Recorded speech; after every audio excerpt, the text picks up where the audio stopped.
Salut! Alors je vous souhaite tout d'abord une très bonne année 2026 avec plein de bonheur, une très bonne santé parce que c'est le principal d'avoir la santé et que vos rêves et vos projets se réalisent. Voilà, j'avais très envie de vous faire mes statistiques de 2025 et de vous donner mon top 10 de mes meilleures lectures de 2025. Donc c'est parti! Alors aussi, mon souhait en 2025 c'est d'avoir une caméra qui arrête de faire des plac plac plac lumineux sur mon visage. On va voir si j'ai le budget en 2026. J'ai dit pour 2025 ou pour 2026? Je ne sais plus. Bref, c'est pour 2026. Et là, il neige aujourd'hui, donc je suis très très heureuse de faire cette vidéo statistique. Alors vraiment, la luminosité est catastrophique. Soit il y a beaucoup de lumière d'un coup sur mon visage, soit il n'y en a plus. Donc pour commencer, on va commencer par les statistiques assez basiques. Et je tiens à rappeler que ce n'est pas un concours de lecture. Moi-même, pour 2026, mon objectif n'est pas de lire énormément de livres, mais de lire de plusieurs pages. Mon objectif n'est donc pas un nombre de livres précis à lire, mais plutôt un nombre de pages à lire. Parce que cette année, j'ai lu 109 livres. Je suis assez heureuse d'avoir lu 109 livres, sachant que j'avais pris un objectif de 100 livres. Mais j'avoue que pour toucher les 100 livres, j'ai un peu triché puisque je lisais que des petites lectures et les pavés, je les laissais de côté parce que je me disais, si je lis un pavé, j'aurai pas assez de lecture pour ce mois-ci, je pourrais pas vous en parler, je vais devoir vous parler d'un seul livre et ce sera une pavasse. Voilà, et du coup, pour mon challenge de l'année, 100 livres, ça sera pas possible puisque j'aurais passé un mois à lire un livre. Elle est où la passion là-dedans? Donc cette année, c'est un objectif de nombre de pages parce que j'ai lu 109 livres, mais j'ai lu 17 078 pages. Pour moi, c'est pas assez. On pense que j'ai lu 109 livres, c'est que c'était vraiment des petits livres. Et donc pour cette année, je me lance un objectif de 25 000 pages. Si je vais au-dessus de 25 000 pages, je serai contente, mais je ne vais pas essayer de lire 100 livres. Si j'en lis 75 et que ça fait 25 000 pages, je serai contente. C'est vraiment, je veux profiter de mes livres, savourer chaque page, savourer chaque pavé, chaque petit livre qui vont tomber dans mes mains. Je veux les savourer et je veux pas être là à compter le nombre de livres que je vais lire. Et donc ça fait que j'ai lu 8 livres en février. Alors en janvier, j'ai pas lu. J'ai pas beaucoup lu en janvier parce que j'ai été malade en janvier. Il s'est passé plein de choses en janvier, donc mon mois de janvier était de 0. 8 livres en janvier, 11 livres en mars, 17 livres en avril. Ça s'explique par le fait que j'ai fait un 24 heures de lecture, donc c'est pas que... je dis vraiment pas qu'il y a une course, mais en fait j'avais fait une vidéo vlog où je me filme en train de lire pendant 24 heures. Sachant que j'ai pris plein de petits livres pour ces 24 heures, ça a fait que j'ai lu 17 livres. Sachant que c'est beaucoup de livres pour les cours, cette vidéo était nécessaire pour que je puisse terminer mes devoirs. Donc j'avais fait cette vidéo pour lire le plus de livres universitaires possible. Et au mois de mai, ça s'est calmé puisque je m'étais bouffé 17 livres et que j'avais pas tant envie de lire que ça. Au mois de mai, j'ai lu 5 livres, mais ça s'explique aussi par le fait que, étant donné que au mois de mai, c'est le moment des partiels, j'avais pas le temps de lire. Mois de juin, 8 livres. Mois de juillet, 5 livres également. 6 livres en août. Septembre, 12 livres. 10 livres en octobre. 12 livres en novembre. Et 15 livres en décembre.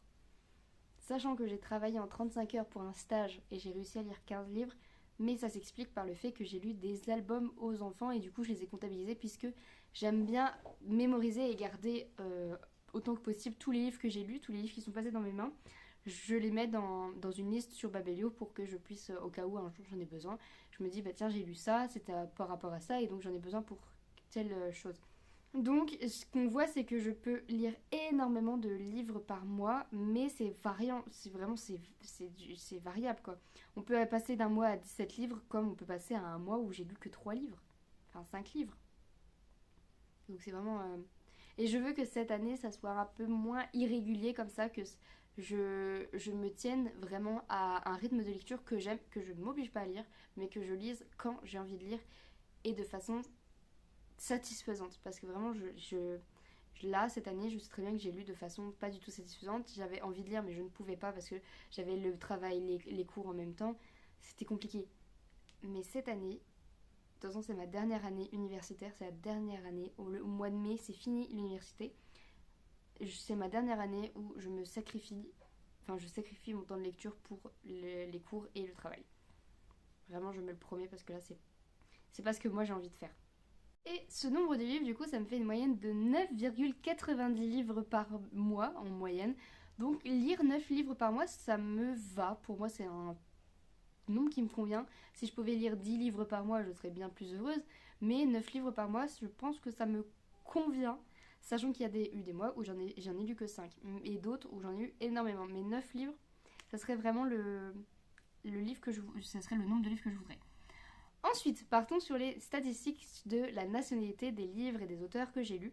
On a 60 livres pour la France, 10 livres pour le Japon, 9 pour les États-Unis, 6 pour le Canada, 6 pour le Royaume-Uni également, 2 pour l'Irlande, 2 pour l'Italie, 2 Corée du Sud, 1 Australie, 1 Belge, 1 pour la Belgique, pardon, un Suisse, un Espagne, un Qatar et un Suède.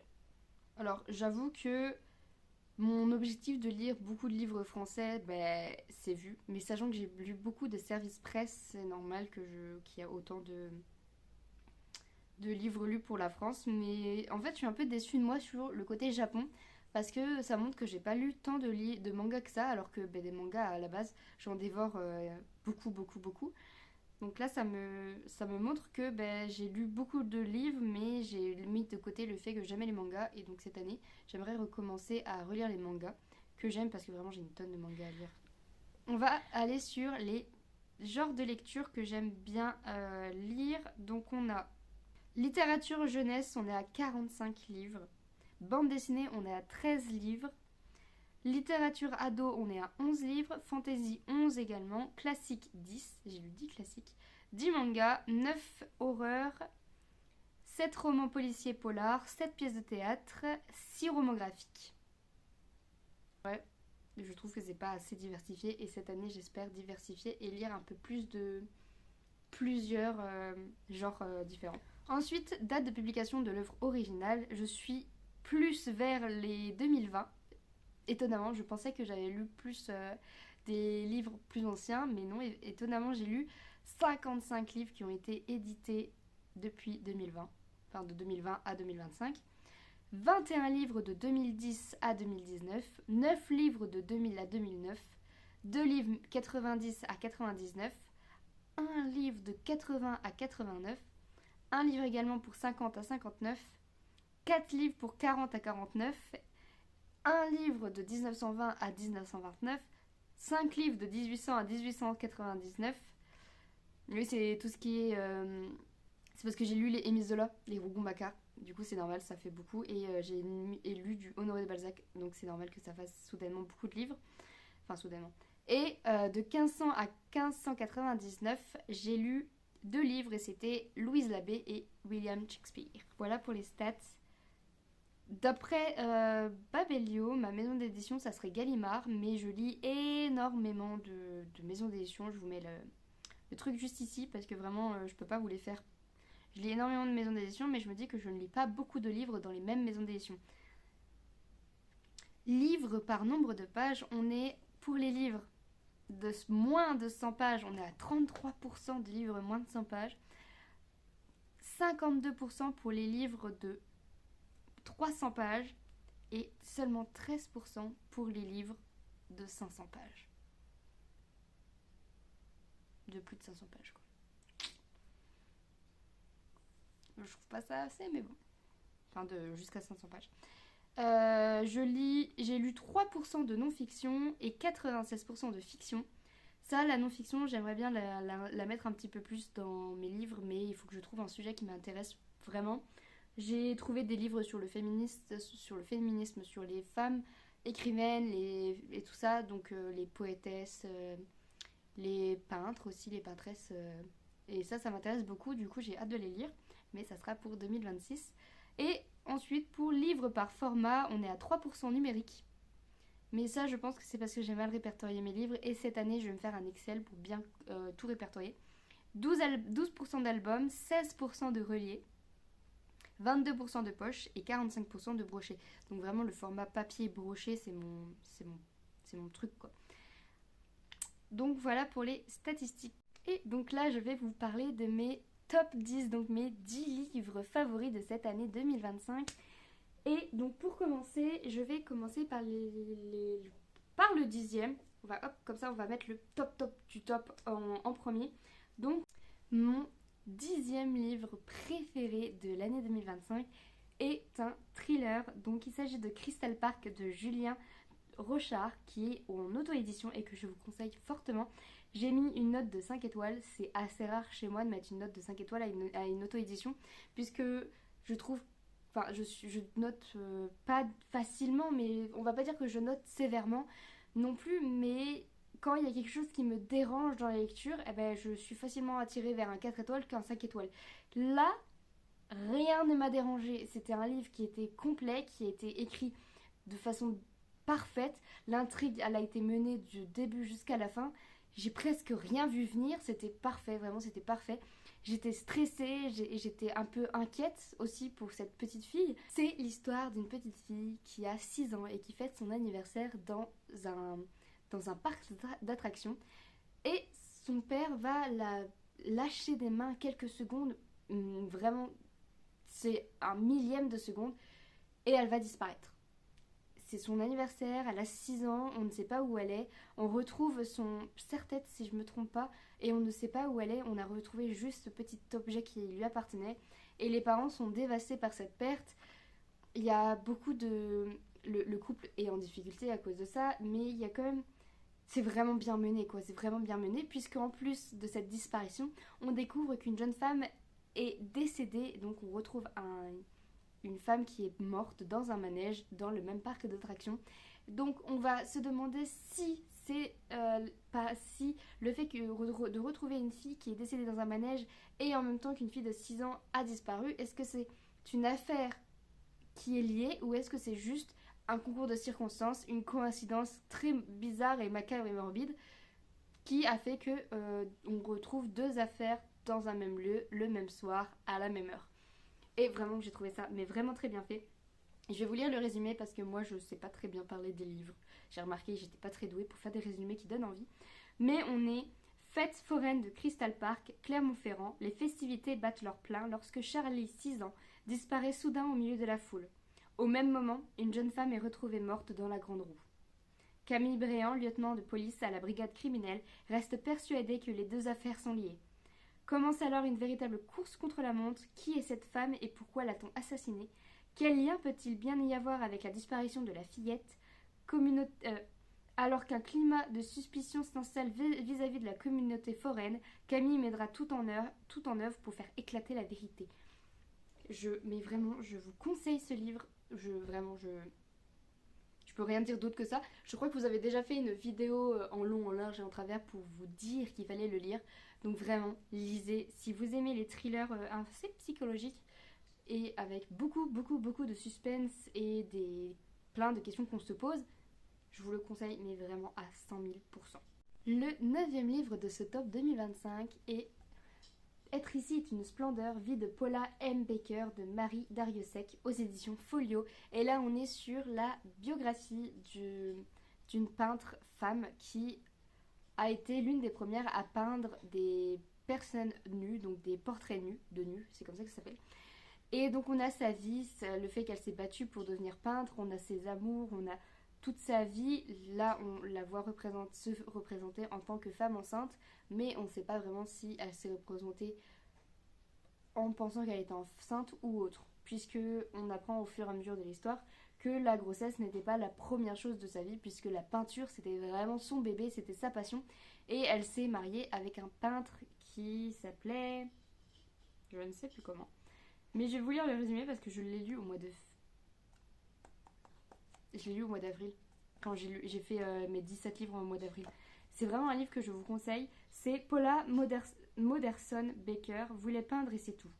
Elle était amie avec Rilke, elle n'aimait pas tellement être mariée, elle aimait le riz au lait, la compote de pommes, marcher dans la lande, Gauguin, Cézanne, les bains de mer, être nue au soleil, lire plutôt que gagner sa vie, et Paris. Elle voulait peut-être un enfant. Sur ce point, ses journaux et ses lettres sont ambigus.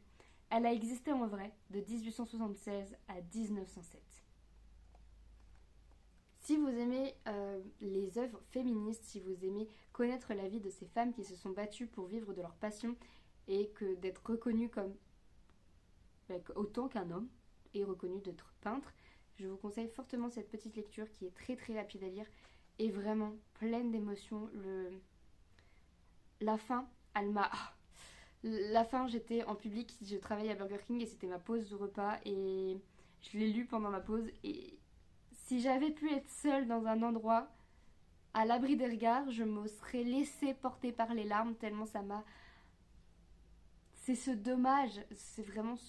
Quand vous le lirez, vous comprendrez pourquoi j'ai utilisé ce mot-là. C'est vraiment le dommage de la situation. Je vous le conseille fortement. Vraiment, je vous le conseille fortement. Lisez-le.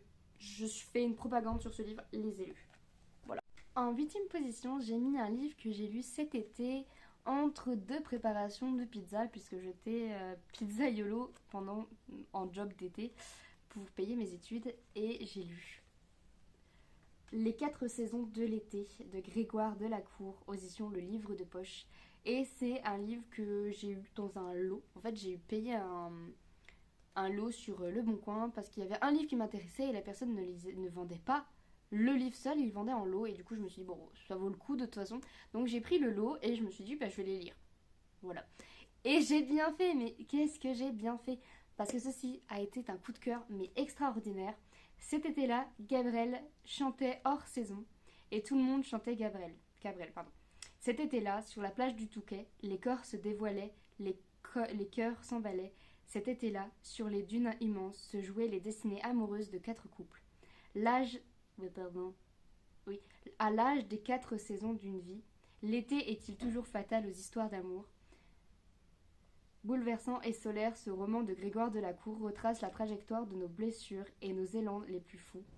Alors vu comme ça, le résumé donne pas envie, mais je vais vous donner mon résumé à moi et mon avis, tout simplement. Pourquoi ce livre a été un coup de cœur pour moi? Parce qu'on est sur des personnages qui sont très très différents. On a des personnages qui sont très jeunes, qui doivent avoir 13 ans, 13-14 ans, si je me souviens bien, qui découvrent les premières prémices, les premiers frissons de l'amour, et qui découvre aussi la première frustration de ne pas être aimé en retour.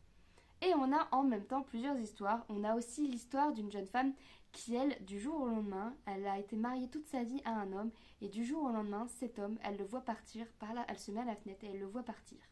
Et il ne reviendra plus jamais. Elle ne sait pas pourquoi il l'a quitté, elle ne sait pas ce qu'il est devenu, et elle doit refaire sa vie sans savoir pourquoi on l'a quitté, si c'était de sa faute, si elle n'a pas fait bien quelque chose, si elle a été maladroite, si elle avait un seul caractère ou si c'était à cause de cet homme qui ne l'aimait plus. Elle ne saura jamais et elle doit reconstruire sa vie avec ça. On a des personnages qui se sont aimés toute leur vie, d'un amour extraordinaire. Ils se sont rencontrés, si je me souviens bien, j'espère ne pas vous dire de bêtises parce que vraiment ça date et j'ai lu d'autres livres entre temps. Si je me souviens bien, c'était pendant la guerre et ils se sont rencontrés, ils se sont protégés, rassurés pendant cette guerre. Et ils sont tombés amoureux au fur et à mesure et ils ont vécu toute leur vie ensemble. Ils étaient comme la protection, le barrage, le point d'espoir et la protection de l'autre, l'un l'autre. Et vraiment, leur histoire était vraiment très mignonne. Et on a aussi l'histoire d'une jeune femme qui, je crois, qui a 40 ans et elle doit se remettre à aimer un homme. Elle doit redécouvrir ce qu'est aimer un homme. Et je crois que dans leur relation, ils ne s'appellent pas par leur vrai prénom. Ils préfèrent vraiment juste s'aimer comme ça, sans problème, sans jugement, sans rien. Ils veulent s'aimer comme ça. Et c'est vraiment 4, ils disent que c'est les 4 saisons de l'amour, mais moi j'appellerais ça les 4 nuances de l'amour. Et les 4 âges de l'amour, parce qu'on est vraiment avec des âges très différents et des amours vraiment incroyablement touchants et tellement vrais. Il y a des moments où je me suis reconnue, il y a des moments où ça m'a brisé le cœur parce que je me suis rappelée de mes amours de jeunesse qui n'étaient pas tant des amours que ça, mais quand j'étais jeune, c'était quelque chose de très porté à mon cœur. Et de lire un livre où le jeune homme, il a son premier amour et cette fille lui dit « Non, je suis désolée, je suis juste amie avec toi », ça brise le cœur et c'est vraiment très très mignon. Je vous conseille aussi fortement ce livre qui a pour moi un coup de cœur que vraiment je suis heureuse d'avoir eu entre mes mains. Il faudrait vraiment que je remercie cette personne qui a vendu ces livres en lot. Vraiment, j'ai adoré. Le 7e de ce top 10, c'est un livre, le dernier livre, je crois que j'ai lu cette année. Il s'agit de Son odeur après la pluie de José Luis Munira. Sur chaque vidéo où je vous l'ai présenté, j'ai bugué. D'après le roman de Cédric Sapin Defour aux éditions Le Lombard. Et on est sur l'histoire d'un homme qui va adopter un chien parce qu'il est seul, il a besoin. Il s'est dit, tiens, on va adopter un chien et qu'est-ce qu'il a bien fait? puisque cette petite animal, cette petite boule de poil va devenir son meilleur ami et va lui faire vivre une vie exceptionnelle. Il va faire des rencontres grâce à ce petit chien et aussi sa vie va complètement changer puisque il est tellement fou de son chien qu'il va l'emmener au travail et il est prof de sport et ça va mal finir puisqu'il n'a pas le droit d'amener son chien au travail et il va devoir déménager, quitter son appartement puisque son propriétaire ne veut pas d'animaux chez lui. Donc il va être contraint de vivre dans une voiture jusqu'à ce que deux adorables personnes âgées lui viennent en secours et lui proposent de venir habiter chez eux. Et là, ça va être vraiment très touchant. C'est des moments de vie très beaux, vraiment très très beaux, avec plein de leçons, plein d'amour. Et j'ai eu des moments de rire, mais vraiment, j'ai rigolé avec les personnages, j'ai été heureuse avec les personnages. Je suis tombée amoureuse avec les personnages de ce petit chien. Et j'ai pleuré avec les personnages parce que c'est un livre qui parle de deuil.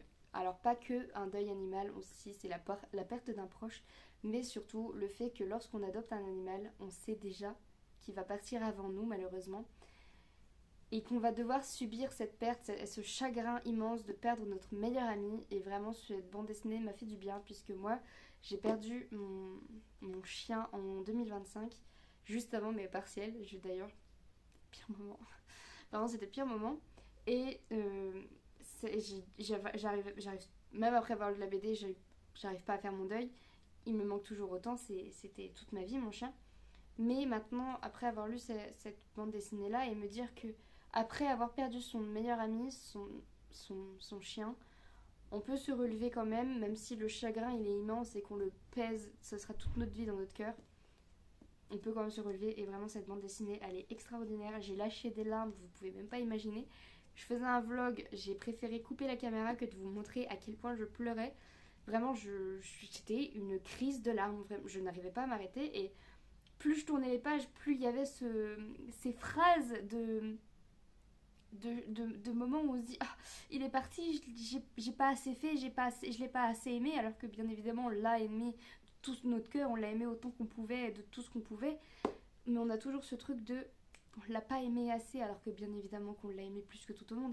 Mais ça m'a brisé le cœur parce que moi aussi j'ai eu ce sentiment là quand mon chien est parti. Je me suis dit, comme je suis partie chez mes parents, j'ai eu ce sentiment de l'avoir abandonné, et comme il en est malheureusement il est plus là, j'ai ce truc de me dire j'ai pas été assez avec lui au dernier moment de sa vie, et ça me voilà. Donc on va passer au top 6 parce que sinon ça va être pas très drôle comme vidéo, vraiment pas drôle. Donc c'est parti pour le top 6. Et le top 6, je vous promets, c'est un petit peu plus drôle, amusant, moins triste, puisque je ne vais pas vous parler d'un livre mais de deux, mais puisque c'est une saga, je le compte comme un. Voilà. Il s'agit de Les fantômes d'Aveline de Phil X aux éditions Saxo, et le tome 2, L'ensorcellement d'Aveline Jones, qui sont des jeunesses sur les fantômes, les sorcières et tout ça. Donc on a Aveline qui est passionnée par le paranormal et le surnaturel, et sa mère va l'emmener chez sa tante qui habite dans une petite ville en bord de mer où la tradition est de mettre des épouvantails qui font très très peur devant sa maison pour Halloween. Donc on est bien sur l'atmosphère halloweenesque, automnale à souhait, avec un petit effet de cocooning horrifique. Vraiment le mélange est parfait. Celui-là, je vous le conseille fortement si vous aimez les histoires d'horreur qui vous font frissonner, mais qui font pas trop peur, puisque c'est quand même du jeunesse, mais très très bien écrit. On a un personnage principal qui a 11 ans, si je me trompe pas, mais vraiment, j'ai 24 ans, j'ai adoré sa façon de parler, j'ai adoré sa façon de penser. C'était très intelligent, c'était très bien fait, c'était vraiment parfait. Et pareil pour le tome 2, c'est Aveline qui, pour les vacances, va dans un cottage avec sa mère à côté de Pierre, qui ont appartenu à des sorcières, et Aveline va essayer de percer le mystère de est-ce qu'il y a eu vraiment des sorcières ou est-ce que c'est juste une légende, parce que ça fait un petit peu mythique et ça fait un peu frissonner de dire qu'il y avait des sorcières. Elle va essayer de résoudre cette affaire avec une amie qu'elle a rencontrée au village, mais cette amie, c'est pas ce qu'elle croit, et vraiment c'était génialissime. On a une histoire de sorcière, une histoire de fantôme, parce qu'ici c'est fantôme, ici c'est sorcière, et vraiment je vous conseille fortement parce que c'est vraiment très bien fait. Et on arrive très très vite au top 5, et on va rester dans le lugubre un peu gothique, puisque mon top 5 de cette année, il s'agit de Anatomy Love Story de Dana Schwartz. aux éditions Albin Michel. Et je déteste cette écriture puisque j'ai vraiment du mal à lire. Et je pense que vous aussi, vous allez avoir du mal à lire. Moi, je croyais que c'était Sana à la base, mais non, en fait, c'est Dana. Voilà, alors que oui, effectivement, le S, il ressemble à ça, mais... Bref, on est sur l'histoire de Hazel, qui est une femme qui vit en 1817 à Édimbourg et qui rêve d'une chose, devenir chirurgienne. Sauf qu'à cette époque, le fait qu'une femme souhaite devenir chirurgienne, c'est absolument pas possible. C'est les hommes qui sont chirurgiens, les femmes ne sont pas du tout des personnages de la société qui peuvent faire exercer ce genre de métier. Et elle va devoir se transformer en homme, enfin s'habiller comme un homme pour pouvoir assister à des cours de chirurgie pour pouvoir devenir chirurgienne. Et donc, on va la démasquer et elle n'aura plus le droit d'accéder à ces cours, elle n'aura plus le droit d'aller en cours, par les cours enseignés par le médecin, le plus haut chirurgien de cette époque. Et donc, le seul moyen de s'entraîner et de pouvoir passer le concours sans aller en cours, eh ben, c'est de demander à un homme de lui déterrer des cadavres pour qu'elle puisse les examiner. C'est pépite, il y a une histoire d'amour vraiment très très belle. Allez, vraiment, on est sur du gothique. Vraiment, bah en fait, c'est juste du gothique, c'est une romance gothique, mais où le personnage est juste omnubilé par le fait de devenir chirurgienne et la romance, elle est vraiment... c'est vraiment le fond du fond du fond de l'histoire. C'est vraiment en arrière-plan qu'on la voit parce que vraiment le premier plan, c'est Hazel qui veut devenir chirurgienne quoi qu'il arrive. Et démasquer les mystères qui règnent autour du chirurgien le plus célèbre de l'histoire. Et donc, voilà, vraiment, ce romance, si vous aimez les romances, mais que vous n'aimez pas quand c'est le premier plan de l'histoire, je vous le conseille fortement. Si vous aimez les romances gothiques, je vous le conseille aussi. Si vous aimez les romans gothiques, je vous le conseille. Si vous n'êtes pas trop sensible sur les descriptions de artères, je vous le conseille aussi. On arrive vite au top 4, et donc le top 4, c'est La Bibliothèque des Ombres de Rachel Moore aux éditions de Zaxus, que j'ai emprunté à la médiathèque, donc je n'ai pas avec moi. Et pour l'histoire, c'est l'Académie Radcliffe est la 3e école la plus hantée du pays, où la disparition d'un élève n'est pas rare et où personne n'ose rester dans la bibliothèque après la tombée de la nuit. Estée Logano s'y inscrit dans l'espoir de retrouver son père décédé, pas au sens propre bien sûr. Elle ne croit pas aux fantômes. Aller à l'école de son père semble être son meilleur espoir de découvrir qui il était. Donc Estée va se rendre dans cette école où elle est boursière, mais on se demande pourquoi elle a été acceptée, puisqu'on sait que son père a foutu le bordel dans cette école. On se demande bien pourquoi l'école a accepté, surtout en plus de lui donner une bourse pour qu'elle puisse aller à l'école. Mais elle va quand même se rendre dans cette école, faire la rencontre de Matteo avec qui elle va voler un livre. Et de là, elle va se rendre compte qu'il ne faut pas faire confiance à tout le monde dans cette école et peut-être que les fantômes existent vraiment parce qu'il se passe des choses très très très glauques dans la bibliothèque, dans la bibliothèque de l'école où il faut surtout pas s'enfermer dans le noir dedans. Voilà. Sachant que moi je travaille en médiathèque et que souvent le matin et à la fermeture on est dans le noir, et ben moi j'y repense souvent et ça me terrifie. Donc voilà, c'est vraiment ce livre, il était tellement bien écrit que j'ai eu des frissons. Il était vraiment bien. C'est une histoire d'amour extrêmement mignonne. C'est pas tout le pan de l'histoire d'amour. Vraiment, le principal, le plan, vraiment le premier plan de l'histoire, c'est de découvrir ce qui est arrivé au père de Estée et ce qui est arrivé aux autres élèves qui ont eux aussi disparu. Voilà, et pourquoi ils disparaissent. Et pourquoi l'école ne fait rien quand les élèves disparaissent. Mais ça va très très vite en fait. Le top 3, c'est Les Petites Reines de Clémentine Beauvais que j'ai lu. Alors, sachez que je me le suis pris sur Nextory en pensant que je ne l'avais pas. Je suis allée chez mes parents et le livre traînait sur une bibliothèque dans ma chambre. Donc ça veut dire que je l'ai acheté en format papier, en format broché. Et j'ai oublié que je l'ai acheté et du coup je l'ai écouté en format audio. Sachant que j'ai bien fait parce que le format audio était... Alors, si vous voulez savoir, c'est Dumbo que je tiens depuis tout à l'heure. Le format audio était vraiment bien fait puisque ça m'a déclenché un coup de cœur et vraiment une addiction à cette histoire. On est sur 3 jeunes filles qui sont élues les boudins de l'école. Donc on les a élues boudins de l'année sur Facebook. Mais Mireille Laplanche et ses boudinettes, Akima et Astrid, n'ont pas l'intention de se lamenter sur leur sort. Elles ont des mollets, des vélos et elles comptent bien rallier Bourg-en-Bresse à Paris pour s'incruster à l'Élysée. Place aux petites reines. Donc on est sur 3 petites filles qui ne passent pas dans les standards beauté du collège. vous voyez bien, les gosses au collège sont pas très très gentils et ils n'arrivent pas à avoir la beauté autre que le physique. Et ces petites filles-là, elles vont être élues les boudins de l'année, sauf qu'elles vont pas se laisser abattre, elles vont pas se dire oh on est les boudins. Enfin, Akima est un petit peu a le cœur brisé et c'est normal, on comprend parfaitement. Et Mireille va aller voir Akima et Astrid et leur dire on a des mollets, on a des vélos et pourquoi pas on n'irait pas à Bourg-en-Bresse, de Bourg-en-Bresse jusqu'à Paris à vélo pour montrer de quoi on est capable et surtout aller dire la vérité sur ce qui s'est passé dans nos vies à tout le monde. Parce que Mireille a le problème de son père qu'il n'a jamais reconnu et du coup elle aimerait bien que son père la reconnaisse et donc son père qui fait partie de l'Élysée, il est à Paris et du coup si elle veut qu'il la reconnaisse, il faut qu'elle aille à Paris. Et Akima, son frère a eu un petit problème pendant je crois que c'était, il est militaire si je me souviens bien, et donc il a eu un petit problème puisqu'il est devenu handicapé à cause de ça et il n'a pas eu le droit à ses revendications, à ses félicitations, au respect qu'on lui devait quoi. Et donc Akima veut aller aux Élysées pour redonner du respect à son frère. Et donc voilà, c'est pour ça que les petits boudins, comme l'auteur dit, sont partis à vélo jusqu'à Paris. Et vraiment, c'est un roman qui donne plein de leçons, qui nous rappelle que non, c'est pas normal de critiquer les gens sur leur physique, et alors qu'il y a bien plus important, et que des personnes sont bien plus que leur physique tout simplement. Et qu'il ne faut pas se laisser abattre, il ne faut pas se laisser démotiver et qu'on peut toujours montrer qu'on est meilleur que ce que les autres pensent de nous.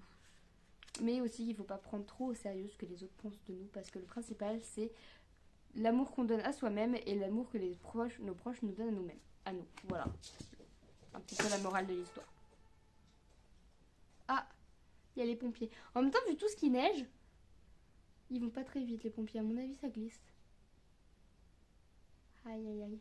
Et le deuxième livre de ce top 10, c'est Toi, moi et l'Antarctique de Caroline Pfeiffer, j'espère que je le prononce bien, aux éditions Imaginary Age Edition. Et c'est l'histoire à Toulon, septembre 1837, alors que le navire du capitaine Jules Sébastien Dumont d'Urville s'apprête à larguer les amarres pour l'Antarctique. Avel de Sanson, un jeune cartographe fraîchement diplômé, cherche désespérément un emploi. Aspirant à une carrière de dessinateur, son projet contrarie toutefois sa sœur jumelle. Lilibelle, passionnée de botanique et avide de révolte, elle pousse son frère à embarquer à bord de l'Astrolabe. Avel, hésitant, accepte l'invitation à bord sans se douter que le capitaine n'est autre que son ancien amant. Les retrouvailles avec Sébastien, qui l'avait quitté sans explication, promettent des remous. Désireux de comprendre ce passé laissé en suspens, Avel s'embarque dans cette expédition en haute mer, ignorant encore l'aventure tumultueuse qui l'attend. Entre rancœur et possibilité de réconciliation, Avel devra choisir entre laisser le passé les séparer ou profiter de ce voyage au bout du monde pour ouvrir son cœur à de nouvelles perspectives. Et moi, ce que j'ai adoré, c'est Lilibelle qui se met en mec. Vraiment, elle a peur de rien. Elle est dans les années 1800, elle est en 1837, la meuf. Je suis fan d'elle. Hein. Elle aime la botanique. Tout ce qu'elle veut, c'est de découvrir le monde pour pouvoir trouver d'autres plantes, pour pouvoir faire des recherches, des découvertes botaniques. Et elle va se déguiser en homme. Et elle va dire qu'elle est l'assistante de son frère pour pouvoir embarquer sur un bateau sans que personne lui pose des questions, sans que personne lui dise « Bah non, tu peux pas y aller. Ah bah si, je suis habillée en homme, je suis un homme. » Voilà. Elle a un caractère que j'ai adoré, je l'ai adoré. Et la petite romance entre Sébastien et Avel était extraordinaire. J'ai savouré ce livre. Vraiment, je l'ai adoré. Je dis pas ça parce que je l'ai eu en service presse. Vraiment, c'est vraiment un livre que je suis vraiment heureuse d'avoir savouré. Vraiment, il était parfait ce livre. Vraiment, je l'ai adoré. Donc, si vous aimez les romances MM, puisque oui, c'est vrai, je vous l'ai pas dit, c'est une romance entre deux hommes, du coup, avec une fille qui se déguise en garçon pour pouvoir réaliser ses rêves. N'est-ce pas la meilleure lecture du monde? Et mon livre préféré de 2025, je vous en ai parlé en long, en large et en travers, je vous ai harcelé avec ce livre, je vous ai fait un reel sur Instagram, je vous ai fait un TikTok, oui, je vous ai fait des stories sur Instagram, je vous ai fait une vidéo où je vous en parle, plusieurs vidéos, 3 vidéos déjà, bon ça sera juste la 4e. Il s'agit des sœurs Holo de Crystal Sutherland aux éditions Rajo. Et ça fait 20 fois que je vous en parle et je sais toujours pas lire le nom de l'auteur, Crystal Sutherland. Je suis désolée pour la luminosité qui est en train de... tranquillement, alors qu'il fait bien blanc dehors avec la neige. On est sur Iris Hollow, 17 ans, a toujours été étrange. Lorsqu'elle était enfant, elle et ses 2 sœurs aînées ont disparu. Un événement dont aucune d'elles ne se souvient et qui ne leur a laissé qu'une cicatrice en forme de croissant de lune dans le cou. Des yeux noirs et de cheveux blancs. Iris fait tout ce qui est en son pouvoir pour arpenter le couloir du lycée en paraissant la plus normale possible. Pourtant, son étrangeté lui colle à la peau quand Gray, la plus âgée de ses sœurs, top modèle célèbre et styliste de renommée internationale, disparaît à nouveau. Dans une inquiétante circonstance, Iris doit embrasser sa part d'ombre, d'autant qu'un homme à tête de taureau la poursuit, prête à tout pour la tuer. Avec son autre sœur Vivi, Iris fuit, mais pour sauver sa peau et retrouver Gray, elle comprend qu'elle doit remonter la trace de son passé. Alors vraiment j'ai adoré parce que je n'ai rien vu venir. Et le thème, j'avais déjà entendu parler de ce genre d'histoire qui était une légende dans un certain pays où je ne peux pas vous dire puisque ça serait un spoil. Mais j'avais déjà entendu parler de ces mythes, de ces légendes que les gens croyaient avant, mais je n'en avais jamais revu dans un livre. Et là, je lis le livre, je suis je crois que c'est ça, mais en fait non. J'ai rien pigé, j'ai rien vu venir et ça m'a mis une claque dans la gueule, vraiment. J'ai rien vu venir. Il y a des petits détails que j'ai vu venir, mais vraiment les gros trucs, je les ai pas vus venir, j'ai rien compris. Et quand tout était expliqué, j'avais juste envie de le relire pour voir. Parce que tout était là devant mes yeux depuis le début, il fallait juste me le dire. Tout était là, les petits détails, les petites infos, tout était mis, tout était bien mis. Il y avait des petits cailloux qui me montraient le chemin et je n'ai rien vu. C'est qu'une fois qu'on me l'a dit, clair, net, précis, annoncé, sur un haut-parleur, qu'on m'a expliqué, j'ai enfin compris. Vraiment, imaginez-vous, vous êtes des petites filles, vous disparaissez pendant 1 mois et vous réapparaissez et vous vous souvenez plus de ce qui vous est arrivé. Votre père est persuadé que vous n'êtes plus qui vous êtes, que vous n'êtes absolument pas les personnes vous n'êtes pas ses enfants, que vous avez été échangés et que vous êtes des monstres venus d'un monde qu'on ne sait pas. Vraiment, c'est très bien écrit, c'est vraiment bien fait, je vous le conseille. Mais comme c'est un top 1, et bien évidemment que vous aviez compris que je vous le conseillais. Donc c'est tout pour cette vidéo. La prochaine vidéo surtout, ça sera sur mes objectifs littéraires de 2026. Comme je vous en ai déjà parlé un petit peu du fait que je voulais pas mettre un nombre de livres précis, mais un nombre de pages plutôt. Voilà, donc je vous parle pas trop de ça parce que ça va faire l'objet d'une vidéo, donc autant ne pas vous spoiler et vous laisser le plaisir de découvrir. Et n'hésitez pas, vous par contre, à me donner en commentaire vos résolutions littéraires, ça va peut-être pouvoir me donner des idées et surtout me motiver à faire mes résolutions littéraires parce que vraiment les dernières, elles sont passées à l'as. Vraiment, j'ai dû les dire le 2 janvier, le 3 janvier, j'y pensais déjà plus. Donc cette année, je vais les écrire de façon à pouvoir les voir et je vais peut-être même mettre en place un bingo. Donc n'hésitez pas à aller sur mon Instagram, je vous le mets en barre d'infos, parce que je vais mettre en place un bingo sur mes résolutions littéraires. Donc ça va peut-être pouvoir vous donner des inspi. Donc voilà, n'hésitez pas à liker, commenter et à vous abonner. Et moi, je vous fais des gros bisous. Et encore une fois, bonne année à vous!